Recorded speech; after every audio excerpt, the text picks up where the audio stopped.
Malgré la chute de la note souveraine française, tout va bien pour les assureurs, mais attention, c'est l'atterrissage qui compte.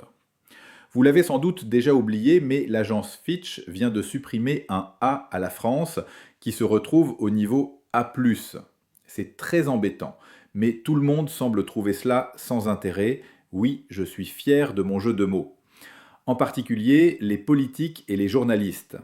On pourrait se dire que les marchés financiers n'ont pas apprécié, mais il ne s'est rien passé. Ils avaient sans doute déjà anticipé, cela viendra sans doute un peu plus tard.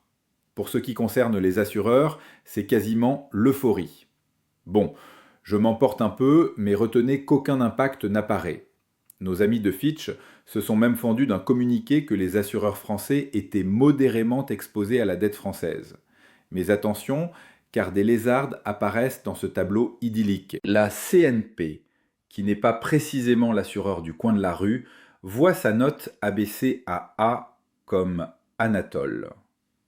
Alors certes, c'est parce qu'elle est filiale de la Banque Postale, donc elle paye pour les fautes de ses parents une sorte de drame shakespearien teinté de solvabilité 2.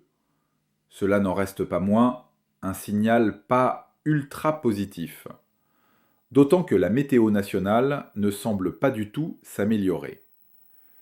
L'agence Morningstar suit la tendance, et la France est rétrogradée de AA+ à AA. Et pas de chance, pendant ce temps-là, l'Italie voit sa note relevée à BBB+, et la Pologne et le Portugal voient leur situation également largement s'améliorer. Globalement, les stratégistes rappellent que ce qui compte, ce n'est pas tant la dette, c'est sa dynamique. Et notre dynamique s'apparente à une saison 5 sans scénario clair, mais où le cliffhanger ne sera pas très sympa. Les assureurs pourraient en payer le prix. À vous de me dire ce que vous en pensez.